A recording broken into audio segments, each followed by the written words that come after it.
Operation Sindoor ഭാരതത്തിലെ ഓരോ പൗരനും അഭിമാനിക്കാവുന്ന ഒരു നിമിഷമായി മാറിയിരിക്കുകയാണ്. പ്രധാനമന്ത്രിയുടെ നിർദ്ദേശം, അജിത് ഡോവലിന്റെ മേൽനോട്ടം ഇന്ത്യയിൽ ആർക്കും അഭിമാനത്തോടെ ഓർത്തിരിക്കുവാനുള്ള ഒരു നിമിഷം. ഏതാണ്ട് 27 മിനിറ്റ് നീണ്ടുനിന്ന ശക്തമായ പ്രഹരം പാകിസ്ഥാന്റെ 9 കേന്ദ്രങ്ങളിൽ, 4 കേന്ദ്രങ്ങൾ പാകിസ്ഥാനുള്ളിലും 4 കേന്ദ്രങ്ങൾ പൊതുവെ പറയപ്പെടുന്ന തർക്ക പ്രദേശത്തും, അതായത് പാക് ഒക്കുപൈഡ് കാശ്മീർ, പാക് നിയന്ത്രണത്തിലുള്ള കാശ്മീർ മേഖലയിലും. എന്തുകൊണ്ടാണ് നമ്മൾ ഈ പ്രദേശം തെരഞ്ഞെടുത്തത്? അവിടുത്തെ സൈനിക വിന്യാസങ്ങളെയല്ല, ജനവാസ കേന്ദ്രങ്ങളെയല്ല, ഏതെങ്കിലും തരത്തിൽ പാകിസ്ഥാനിലെ സാധാരണ ജനങ്ങളുടെ ജീവിതത്തെ തടസ്സപ്പെടുത്തുന്ന ഒന്നിനെയും ഇന്ത്യൻ സൈന്യം ആക്രമിച്ചിട്ടില്ല എന്നുള്ളത് ശ്രദ്ധേയമായ ഒരു കാര്യമാണ്. പിന്നെ എവിടെയാണ് ഇന്ത്യ ആക്രമണം നടത്തിയത്? ഇന്ത്യ ആക്രമണം നടത്തി പ്രധാനമായും 3 ഭീകര ക്യാമ്പുകളിലാണ് ഇന്ത്യ ആക്രമണം നടത്തിയിട്ടുള്ളത്. അതൊന്ന് ജെയ്ഷെ മുഹമ്മദിന്റെ താവളത്തിൽ, മറ്റൊന്ന് ലഷ്കർ എ തോയ്ബയുടെ താവളത്തിൽ, മറ്റൊന്ന് ഹിസ്ബുൾ മുജാഹിദീന്റെ താവളത്തിൽ. എന്താണ് ഇവർ ചെയ്തുകൊണ്ടിരുന്നത്? വർഷങ്ങളായി ഇന്ത്യക്കെതിരെ ഭീകരവാദത്തെ പ്രോത്സാഹിപ്പിക്കുന്നതിനും അതിനു വേണ്ടിയുള്ള ഭീകരവാദികളെ പരിശീലിപ്പിക്കുന്നതിന്റെ താവളങ്ങളുമായി മാറിയ ഈ പ്രദേശങ്ങളിലാണ് ഇന്ത്യ ശക്തമായ ആക്രമണം നടത്തിയിട്ടുള്ളത്. ഏതാണ്ട് 44 മിനിറ്റ്, 1 മണിക്ക് തുടങ്ങി 44 മിനിറ്റോടുകൂടി അവസാനിക്കുന്ന ഈ ഓപ്പറേഷൻ സിന്ദൂറിൽ ഏതാണ്ട് 27 മിനിറ്റാണ് ഇന്ത്യൻ സൈന്യം കൃത്യമായി പ്രഹരിക്കാൻ എടുത്തത് എന്നുള്ള വാർത്തയാണ് പുറത്തു വരുന്നത്. ഇന്ത്യയിലെ റഫേൽ യുദ്ധവിമാനങ്ങളും മിറാഷ് യുദ്ധവിമാനങ്ങളും ഈ ഓപ്പറേഷനിൽ പങ്കെടുത്തു എന്നുള്ള വാർത്ത വരുന്നുണ്ട്. മാത്രമല്ല, ഒരൊറ്റ സൈനികന് പോലും പരുക്ക് പറ്റാതെ തിരിച്ചെത്തി എന്നുള്ള വാർത്തയാണ് നമ്മളെ സംബന്ധിച്ചിടത്തോളം ഏറ്റവും അഭിമാനത്തോടെ ഓർത്തിരിക്കേണ്ടുന്ന ഒരു വസ്തുത എന്നുള്ളത്. അത്ര കൃത്യതയുണ്ടായിരുന്നു. ഇന്ന് സൈനിക കേണൽ ആയിട്ടുള്ള സോഫിയ ഖുറേഷി പറഞ്ഞത് 3 പ്രധാനപ്പെട്ട വാക്കുകളാണ് അവർ പ്രസ് കോൺഫറൻസിൽ പറഞ്ഞത്, പത്രമാധ്യമങ്ങൾക്ക് മുന്നിലായിട്ട് പറഞ്ഞത്. ഞങ്ങൾ ആക്രമണം നടത്തിയിരിക്കുന്നു, അതിന് 3 പ്രധാനപ്പെട്ട പ്രത്യേകതകളുണ്ട്. It is measured, calculated and D escalating എന്നാണ് സൈനിക കേണലായിട്ടുള്ള ഖുറേഷി ഇന്ന് മാധ്യമങ്ങളുടെ മുന്നിൽ പറഞ്ഞത്. ഇത് 3 ശ്രദ്ധേയമായ കാര്യങ്ങളാണ്. ഇന്ത്യ വളരെ കൃത്യതയോടുകൂടി പ്രതികരിച്ചു.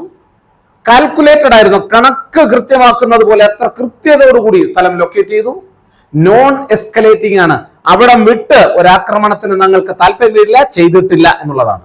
പ്രത്യേകമായി ഇന്ത്യ പറഞ്ഞു, ഇന്ത്യ പാകിസ്ഥാന്റെ ഒരു സൈനിക വിന്യാസത്തെയും ലക്ഷ്യം വെച്ചിട്ടില്ല എന്ന്. ഇത് സൂചിപ്പിക്കുന്നത് ഇതൊരു മെസ്സേജാണ് പാകിസ്ഥാന്.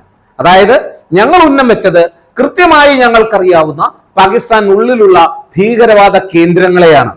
അതുകൊണ്ട് തന്നെ നിങ്ങൾക്കുള്ള നിങ്ങളുടെ പരമാധികാരത്തിനോ നിങ്ങളുടെ സൈനിക വിന്യാസങ്ങൾക്കോ ഒരു തരത്തിലുള്ള ഭീഷണിയും ഉണ്ടാക്കിക്കൊണ്ടല്ല ഇന്ത്യ ഈ പ്രഹരം നടത്തിയിട്ടുള്ളത്.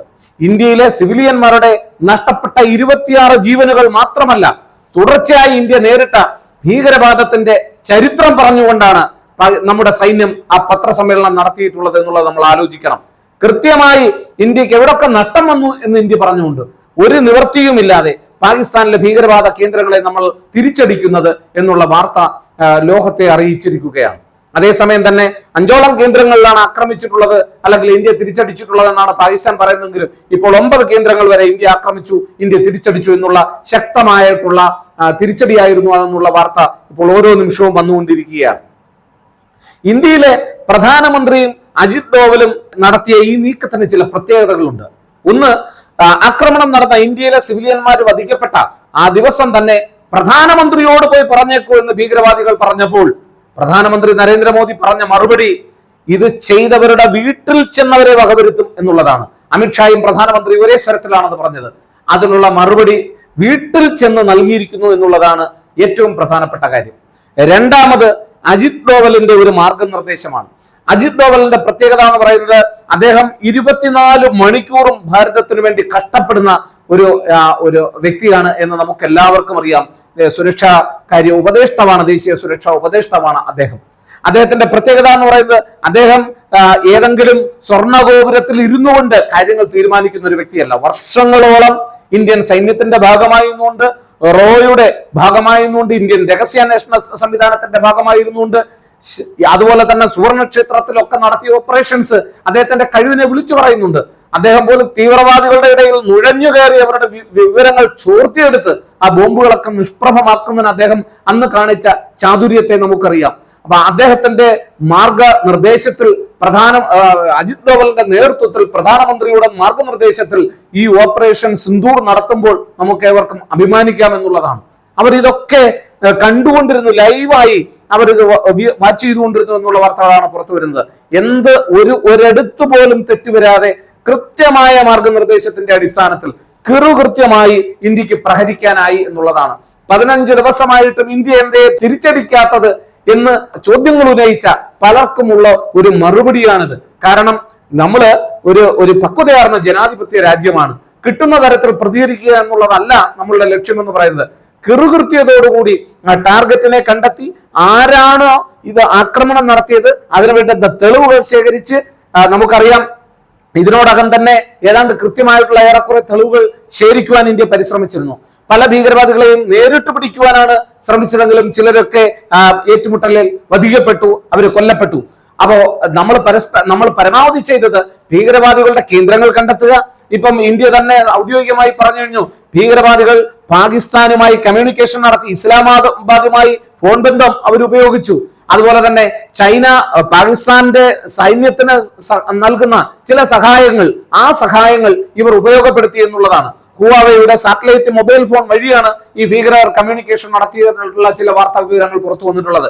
എന്തായാലും ഇന്ത്യൻ പ്രധാനമന്ത്രിയും ഭാരതത്തിന്റെ ദേശീയ കാര്യ ഉപദേഷ്ടാവും മേൽനോട്ടം വഹിച്ചുകൊണ്ട് കൃത്യതയോടെയുള്ള ഒരു ആസൂത്രണം നടത്തി 15 ദിവസത്തിന് ശേഷം നമ്മൾ പഹൽഗാമിലെ ഭീകരവാദ ആക്രമണത്തിന് മറുപടി പറഞ്ഞിരിക്കുകയാണ്.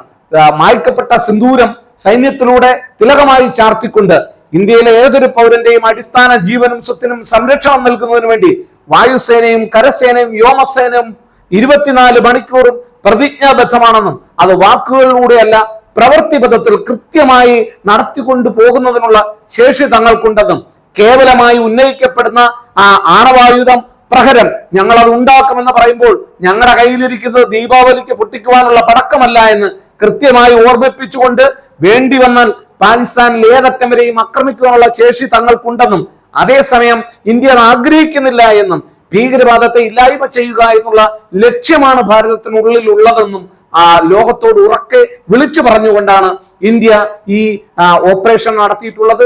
അത് ഏതാണ്ട് പരിപൂർണ വിജയത്തിലാണ്.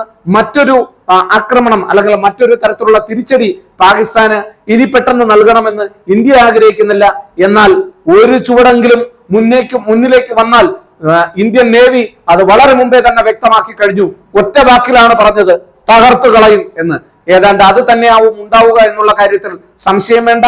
നീതി നിറവേറ്റി എന്ന് നമ്മൾ പറഞ്ഞു കഴിയുമ്പോൾ അത് മനസ്സിലാക്കി തീരുമാനമെടുത്താൽ പാകിസ്ഥാന് നല്ലത്.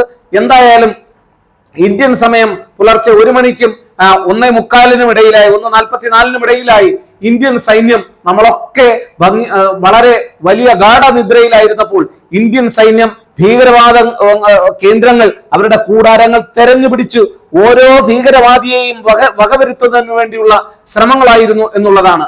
ആ യത്നത്തിൽ ഇന്ത്യയിലെ ഓരോ സൈനികനെയും നമുക്ക് അഭിമാനത്തോടു കൂടി ഓർത്തിരിക്കാം, അവർക്ക് വേണ്ടുന്ന പിന്തുണ നൽകാം.